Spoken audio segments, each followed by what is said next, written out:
how you got to see it is, hey, attention to this brand. If we don't have this right now, if we don't have a digital presence all the time, the brand will fade out. No one will be able to engage with it because we're so digital heavy a society that if you're not on there, you're just not going to exist.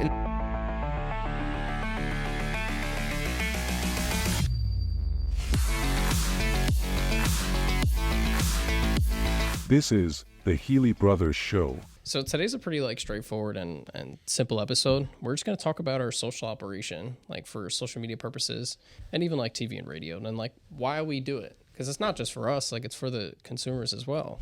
So we're just going to go over why we do it and why it's so important.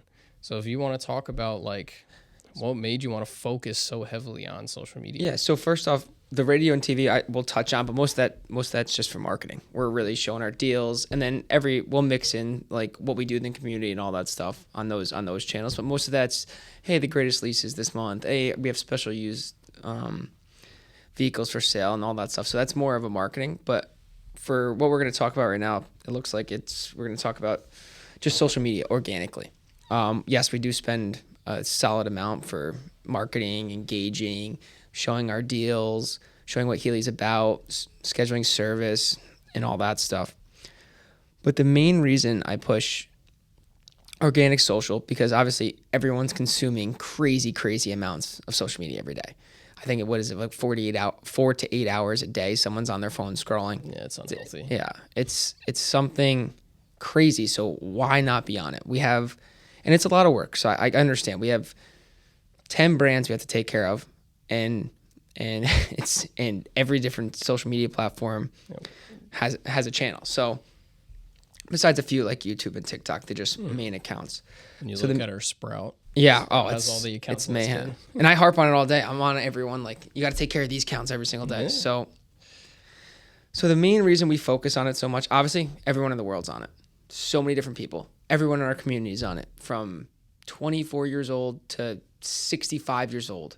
My dad's on scrolling on Instagram Reels so in the morning. So literally everyone's on it. If that man's on it, there's everyone on it. And another reason, it's bringing attention to your brand. And it's an opportunity for show that people might know about, especially if you're a small business, big business, medium-sized business. It gets to show you what you're about, what you can offer the consumer, how you help your community, how your employees interact, the different parts of your business that people may not know about. And a lot of it is just to really drive that home, what Healey's about, keep the intention on Healey, and show the brand to the public of why we're such a great company to do business with.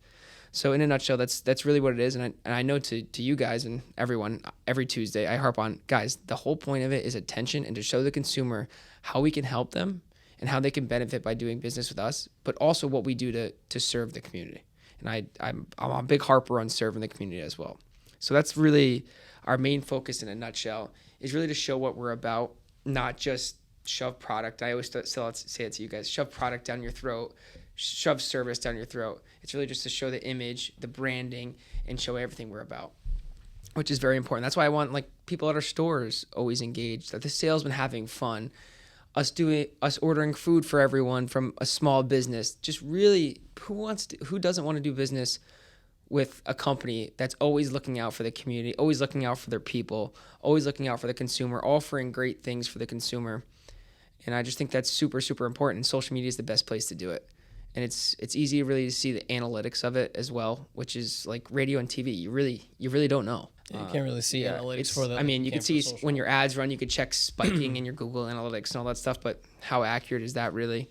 Nothing compared to what the social. So yeah, I mean, organic social media on our main site right now is almost as much traffic as organic search. So that's saying going on Google, from someone just going from social media to our websites, it's almost as much as our Google search. Yeah, that's unbelievable. So it's I mean, when you said social for small business, I think the perfect scenario I can think of or example is when we did the podcast with Houseys. Yeah. He even said it. He is an Instagram company, not even other social platforms. He is an Instagram company. Yep. Solely. So for small business. I mean, that's how he got famous. Like his wife posted about the cookies. The guy's never been in cookies, took off. Guy got to quit his job.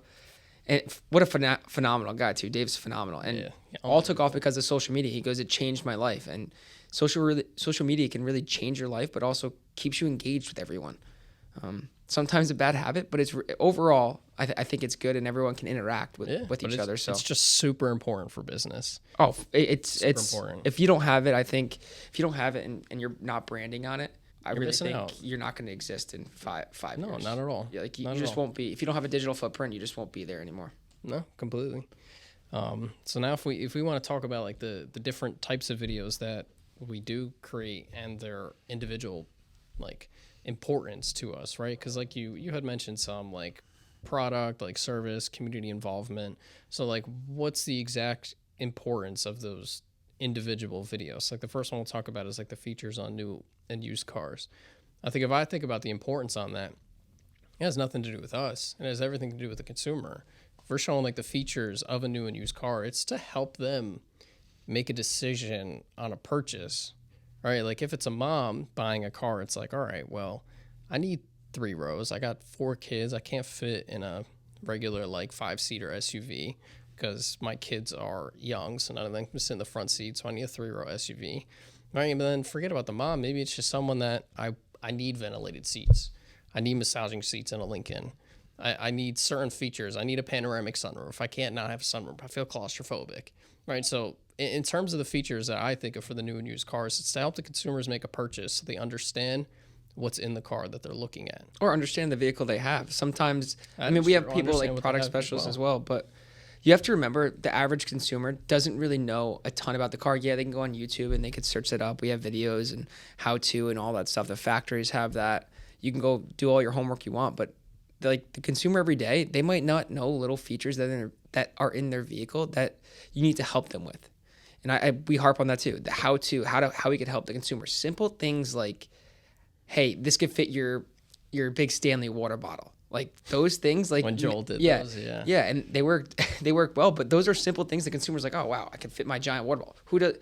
I think every woman's carrying around a giant water bottle nowadays, and it has Stanley. So like half of them don't fit in it. Collection. It's terrible. Yeah. So She actually gets made fun of by her family. And I don't know. I'm trying to think if they fit in the Compasses cup holder. I think they do. I'm pretty sure all of her big giant water bottles yeah, fit in the cup newer holder cars Compass. they're making them purposely just for Stanleys now. Yeah. So another thing is like simple things like, hey, where's the hands-free gate? How do you get the lift gate to if your hands are full as a mom? I'm or terrible at using those. So those simple videos, like how we could help the consumer, and you're just giving it to them for free. We're doing this to help you and help you engage and understand about your vehicle, which I think are some of the most important, if not the most important videos you could really give to them. Because that's what we're about. The car dealership, we're here to help you. So why not do them all the time? And simple little ones work. Not like long videos describing the whole car, like little fun perks that the average person goes in and uses every day. I think this is the funniest one. My family even finds it funny where you said like how-to videos. All right, so I used to answer the public. So if we're going to talk about like social operations, right? As a business, you should utilize Answer the Public. It's Neil Patel's That's the one I send you guys, right? Yeah. Yeah. And you search up, it tells you 1 to 2 keywords, and then it pulls up the most search terms on all like search engines for like each type of like word. So like it'll show a category for people searching up how, it'll search a category for people searching up why, what. Like, so it shows each of those bracketed in categories.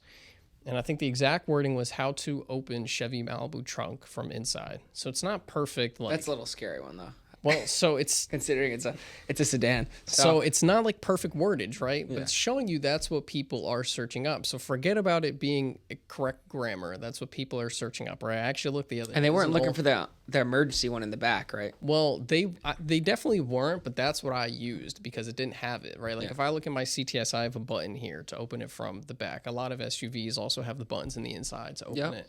I mean, a lot of sedans have it as well, but when I did the video on the Chevy Malibu, obviously I didn't even know myself. They don't have a button on the inside to open the trunk. So I just quickly worded that off. I was sitting inside like they don't have it, but let's go over how do you open it from actually inside the trunk. So I crawled in the trunk. I'll be honest, I did fold down the back seat because I didn't want it to like not work and me get stuck in the trunk by myself up in the top lot of PK Chevy. So I did fold down the back seat. I got in the trunk. I had like a mic attached to me so they can hear me. I popped open the trunk from the emergency latch, and then I got out of it. When I checked the social analytics last week, even though it's like over a year old, it hit 100,000 views. And that's utilizing Answer the Public for your social operation because you're completely understanding what the consumers need to hear, what they're looking for. I couldn't agree So more. it's something so silly, but that's what they're looking for. Another one that has like, No, what are there some forget how many simple views it YouTube? is. Yeah, simple YouTube ones are like, one of them is, does Chevy Tahoe have heads-up display? Yeah. That was one I did after that did really well. So none of it is perfect like grammar, but it's what they're searching up, and they're simple videos. The Malibu one I just still find hilarious because you see me crawling in and out of a trunk. it's also a little scary. So hopefully a lot of people aren't looking that one up from back then. Thank God the Malibu it's on its way out. So yeah. And we're also gonna have a meeting about this. Like, we need to look up more topics with the consumer. I think sometimes we think we know definitely. what the consumer thinks, and we've just been in the car. Like, I've been in the car business so long, I'm like, oh wow, I would know that already. But there's simple things like, hey, there are coupled heaters It's or like something we like take that. that for granted that we understand it and they don't. It's the wrong way to think, and I need to even get better as just thinking like, hey, we gotta search and look up the analytics of what people are actually looking for in vehicles and what they want to learn about, what they want to know, to give them like, oh wow, I didn't know my vehicle has that. And it also keeps them engaged with our brand, like, which is so important. Like, oh my God, Healey's giving me all this information I didn't know I had. Like, why not engage with them and follow with them? Why not show my friends who have the same vehicles? Because if you notice, like, in the same neighborhoods and friends and family, they tend to have the same vehicles and Similar brands vehicles, and stuff yeah. because they're using it as referrals. Like, oh my God, I love my Chevy Traverse, or I love my Kia Telluride. So you giving us pushing out this information that could really help them keeps them engaged, keeps them thinking about our brand as well. And I think it's beyond important. Another like big point of it is, like, I always harp on, is getting our teams involved for videos. So if we just turn the page, is also showing a face. Like, people don't just care about seeing a car, or unless it's like some crazy special used car. Yeah, I know we had a used Lambo that we took in, and people loved that. The engagement was high. The Defenders. Like like some of the luxury we have, because we have like Lincoln. We take in some luxury cars because people are trading them in for these big Navigators now and these big Suburbans because their families are growing, so they can't have these cars and anymore. they've gone into a different bracket. Yeah, Lincoln's of like top of the line luxury brand compared to what people used to think of it. Yeah, so. and we're trying to offer something a little different for a luxury buyer as well, just to try to get some different buyers in here. But is putting a face, like, so having your service manager on there talking about how Healey does service differently, how we could do pickup and delivery. Those things matter, because if it's just coming from a person, they can't put a face to it when they come in the dealership, see you, meet and greet you. It's a different feel. And that's why, I mean, I've tried to get on camera more to really show Healey. My cousin tries to get on more. My brother tries to get on more. I try to have everyone, all of you guys, get on more, especially the salesmen, the service advisors, the service managers. I think it's really important to put a face to it, and the consumer can really feel comfortable when they come in. They're kind of feel familiar with you already, which is a huge advantage to our brand, because you don't really see our competitors doing it. Or the local. I mean, granted, we're not worried about the competitors, but because we do our own thing, we believe in the Healey brand and how we do business. But it's so important, not just to me, but I think to the consumer, to knowing who's there, who's engaging with, who am I going to go do business with. Just like going to a restaurant, I always go on there and see what they're offering. In certain places in Jersey, like, I know they do a phenomenal job at Instagram. They have like these one specials like every Friday and Saturday where they do it randomly. Like, I'm all over it because I'm engaging with them beforehand. They do something different that keeps me attracted to it. And I think people go back to social media to check everything as well. So these small little things, putting a face to it, how-to videos, you're really getting that consumer to work with you and understand. You're just giving it to them. That's one thing. We're not just asking for them, oh, come buy a car, come buy a car, come buy a car, come service. You're talking about the brand, you're showing what we're about, and you're also helping the consumer at the same time. So it's a win-win if you do it that way. Yeah, I think, well, one other type of video that to touch on is like the community involvement videos that we post, and that's to show them the company that they're doing business with. Yep. So like they know that we care about the community that we're serving the community they live in. So like you're saying now, it's not just like trying to throw product down their throat. We want them to understand that they're doing business with a company that actually cares. Like, we're not just here to take your money. Like that's we're here to serve, and it's some of my favorites. Yeah. Some of my favorite stuff to do is our community driven, and especially since we started. Our followers show that they interact a lot with our community involvement videos. Like, they do like to see that. Yeah, because now they know organizations that we support. They like wow, they support those things. Or maybe there's someone that's following us that is in need, and we help them, or help the family member or a friend. They're like, oh wow, Healey gave back to that. Whether it's the food bank or Habitat for Humanity or our own foundation where we collect and we give out to small charities as well. But it's those little things that go a million miles. And also we love doing it. So it's not like, oh, we're doing it because we have to. Like, like we love doing it. We started our own foundation to really enjoy it, really dig our feet in it and do it every single day. And we empower our own people to want to get involved in the local schools, give back to like small sports. It's phenomenal to actually see our employees love it too, as much as us. And it's great to serve your community. And a lot of them can see that they're, if you want to say, like fun videos in a sense, right? Like if you watch the videos of the like annual golf outing, like that's a super fun day with great meaning behind it. Yep. Same thing with like the Reefs Across America. Like when you see, I love that day. Big veteran I'm fan. not forgetting the You guys all know bike. that. I love I'm the not forgetting veterans. the bike group's name. Nom Knights, yeah. Yeah. They enjoy the hell out of that day, right? Like, Oh, yeah. It's a beautiful thing to see like how involved they are, and that's not even like us being involved. Well, that's like their someone fallen. else. Those are their fallen brothers too. So Yeah. it's beyond special to them. So. And our consumers definitely love to see that because it's not even just us that's involved with that. Like that day, so many other people involved. Same thing with the foundation golf outing. Like that's so many other companies and so many other people aren't involved in that one singular day. And they definitely and, just and love you're to see raising that. so much money for these causes. It's like you're changing people's lives Yeah. in one day and over a course period. It's phenomenal. I mean, the last one we cut a check right on the spot to the Hudson Valley Food Bank. So, and we'll be there tomorrow to check out. They're putting the last beam in of their new facility. So it went to their new facility. So that's huge. It's I remember they mentioned that. I didn't realize. I mean, they're feeding it's so there many now. families. It's crazy. I wish I had the stats in front of me. It's amazing how many families they feed, off like how much they take $1 and how far they make it go. I think we have stats on that, right? That makes you remember, Steve. Who was where we went to the place in Newburgh? We did that video with Tia and that other gentleman where we went shopping at, was it BJ's? Bought a whole bunch of, what is it? We Are Newburgh. And that was around Thanksgiving, right? That's just one man, right? No one else is really on his team. Just one gentleman. I can't remember his name. And he feeds so many people. He had some backstory from himself about his past. I can't remember it exactly. And that led to him to do this. And our Kia store got involved with teaming up with him to I help think we buy do multiple these events foods. with him too, not just. We might. I can't remember exactly. And I just remember that day. Obviously, we did the video where we went shopping with him at BJ's and bought food for Thanksgiving, like turkeys, ham, some vegetables, and whatnot. And then we followed up with him another day where we were at, was it the Armory? The Armory in Newburgh, where he was actually giving it out to the community. And there were so many families there, like so many people there that were leaving with just a ton of food to actually enjoy the Yeah, you don't holiday. realize how many people are in the need. It's just unbelievable though. That's one gentleman who started this all by himself, and it's grew enormously.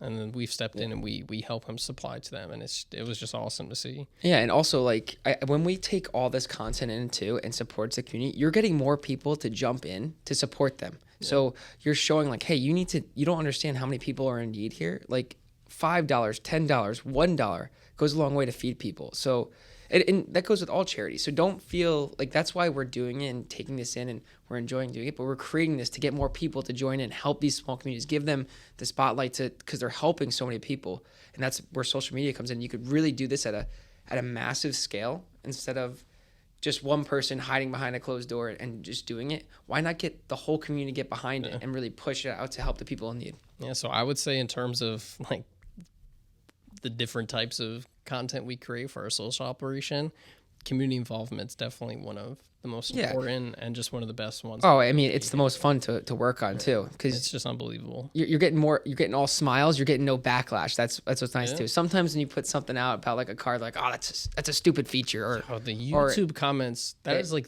one of the the incentives too. Like, oh, platforms. we get the ones that are like, oh, those deals are crap. Like, okay, like I'm sorry. Incentives we don't push as hard as we push. Yeah, we don't really keep them, but when we do them, content, we do them, you have the person DMing us saying, oh, like who's gonna buy this car, kind of a thing. So the ones that feel good, and it's just better for the community. So we're like, well, I would say 95% of like we show some product, we don't really push it. Community driven, we show how to help. I would say that's a big percentage of our content. Oh, definitely. And we should always be creating more. And I harp on it. We got to find good topics so that are engaging. So we got to get better every day too. Yeah, getting better, you have to do it in every aspect of your life. Yeah. But if we were to jump to kind of go into a different type of it, is like the different length videos we create and kind of what they're for, right? So I've listed like 10 to 15 second, 30 to 60 second, and ones that are 60 second and longer. So obviously our podcast episodes can be anywhere from 25 to 50 minutes. Yeah, and we're just free flowing. So we have like a little structure, but we're free flowing. And if I'm going to talk about the 10 to 15 second videos, when I can think about those are really simply usually just of the cars themselves. And that's completely for enjoyment. That's the whole idea of those quick 10 to 15 second or like videos. a quick tip kind of video, like we asked that's just complete enjoyment. Like just enjoy the video and just sit back and relax. Like if I make a 10 to 15 second video, it's usually just of the car itself. Or you'll see like a quick tip, like a quick tip when you cut up or something like that. And then the 30, 60 second videos that are on our social, obviously, like those give you a little bit more information about the car or about your tires, your brakes, our 6K package. Those usually have a little bit of more information in it, so you either understand what you're buying, understand what you're looking at. And so those 30 to 60 second videos give you a little bit more information, right? So that's pretty much our social operation for the specific, like just vertical, like social media videos. It's 10 to 15 second, or even some of them are probably shorter than 10 seconds that are just of cars. That's strictly enjoyment. 30 to 60 seconds usually giving you some type of information. And then anything that's longer than 60 second is really information based, right? Like I can think of the couple of car reviews that I have, which like more like a YouTube video, like how to exactly. It doesn't get dark at 4:30 p.m. now, so I can finally take some cars home. I remember one time when I did one, and I took it home too late. I had to keep turning on the light in the inside of the Mustang. So like when I was talking to the GoPro, you can actually see me. So anytime I want to say something, I had to turn the light on in the inside of the car. But those are anything that's really long, like 5 minutes, 10 minutes, 20 minutes, is just giving you information completely. So the how-tos or the driving views, like they love the tracks video. And think about it, it's just such a simple car to do a video on, but it's just a completely different car than what was in the market. Like Chevy created a different, pretty much a whole new type of segment, right? It was like, if you want to label it as like an economy SUV or economy crossover, whatever you want to consider it, because they took out the all-wheel drive option. The Trax is now only front-wheel drive, and most of them are like under $25,000 for like a crossover SUV size vehicle, and which new. is just so that's unbelievable, brand new. And it's not like it skimps on features. Like the one I took home, I wish I could remember the exact price, but I think it was like $23,500 or something like that. You have wireless Apple CarPlay, lane keep assist, like blind spot monitoring, heated seats, like auto climate control, like all the sensors and like technology like that you would kind of want for a daily driver, right? And then all of that for like $23,000, and you're not in a sedan, because obviously if you look at car sales, you learn consumers don't really want sedans and coupes as much as they used. They want to be in a bigger vehicle. Maybe it's they feel more comfortable in a roomier car. Maybe they think it's more safe for their family, but the analytics will show that people really want an SUV or a crossover nowadays. And car brands will show that they understand that as well. Some of them are going away from most of their sedans and everything like that. And people love that video, like commenting that, oh, I'm going to go buy this car. I was looking into this. Somebody commented something weird about, he just hated that it didn't have enough horsepower.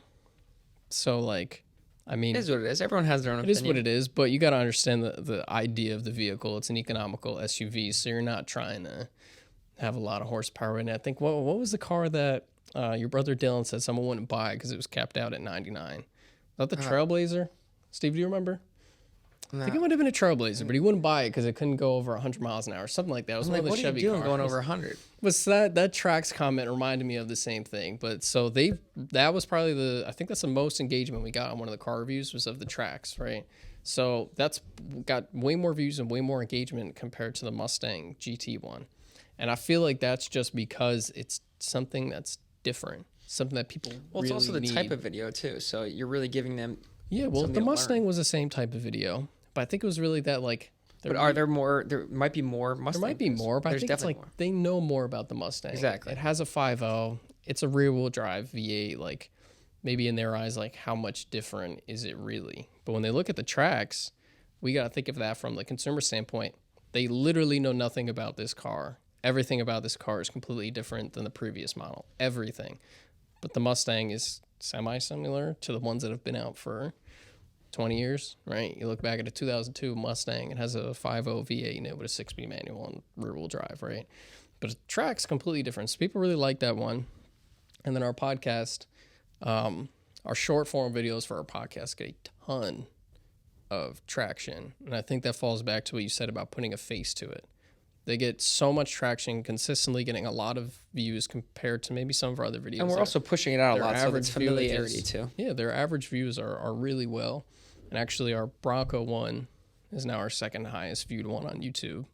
So that falls back to just like the Nautilus. People, they want to see stuff about new cars that have come out. They're very interested in that. Granted, I may have lied a little bit in the title, saying is the Bronco Raptor all real. We're trying to create. I'll just say. Well, I asked it, so I was trying to test some product specialist knowledge there. Worked. So, but back to the times of videos. Obviously, the consumer has such a small attention span now. I think it's 8 to 12 seconds if you fast look it up. forward through some videos. But at the end of the day, if your video is engaging, you have the right hook, and you're really helping your viewer, your consumer.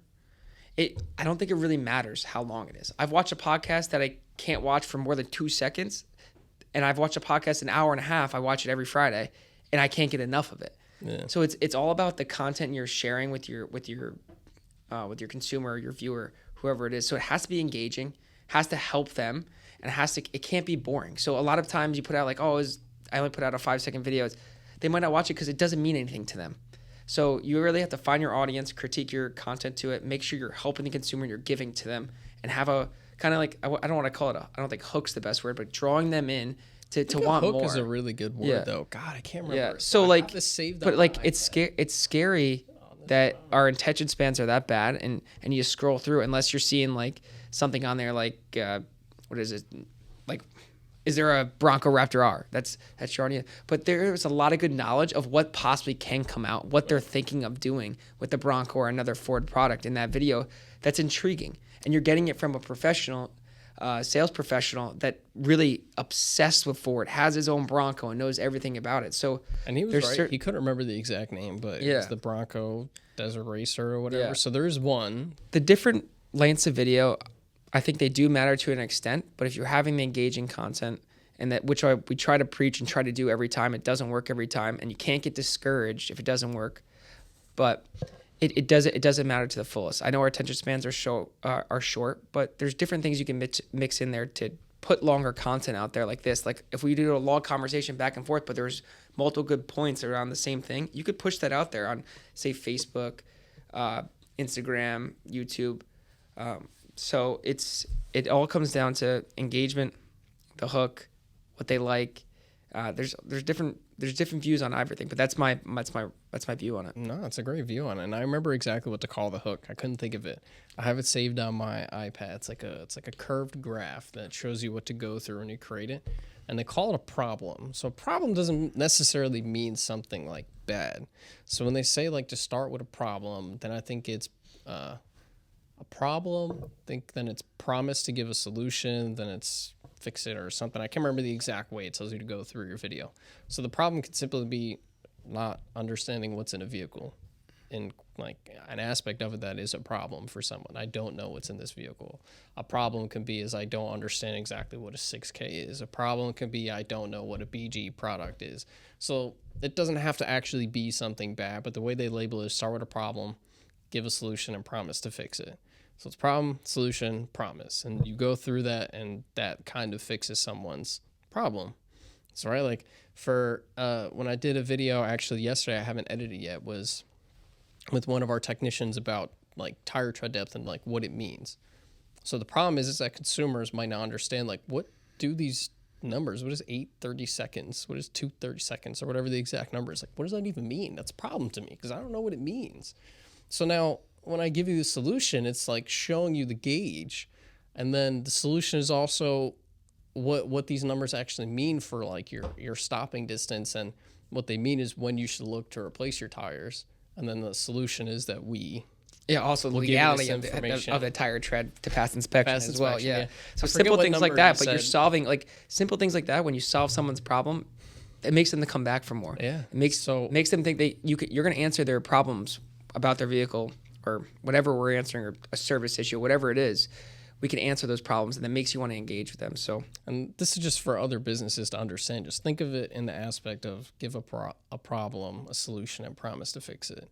So instead of thinking of a hook, the problem just makes me understand that I'm answering a question is my idea of it. So like sometimes I would start a video saying like anything to like, if I'm portraying it to a mom, be something along the lines of like, I don't know, do you need a 3-row SUV or something because you have a lot of kids or you have soccer or whatnot? If it's a commercial vehicle, something about like the amount of space you need, like with commercial vans, like I can't remember the exact like wording I would use, but it's kind of stuff like that because that's the problem.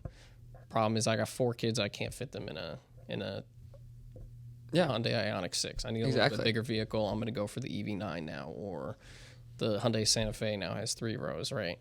Or I have a landscaping company. I can't use a sedan. And also on service, like, so hey, I have an issue with my F350. Who do I go to fix my issue? So that's the way that I think about it. Instead of a hook, it's a problem, and I have the picture saved somewhere. Yeah, so I don't think it's on this iPad. I think it's on my other iPad. I have a picture saved to actually remind me of the graph of how to go through a video.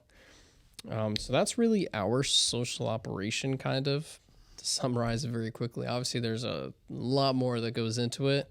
And that's like the organic side. So we obviously still have the paid side, which is important, which that's when we go more the incentives, the product. But we all still mix in our marketing scheme is how we operate, how we treat customers. We show what we do it. We bring them back in. We show the vehicles we have. We show that we take care of their car.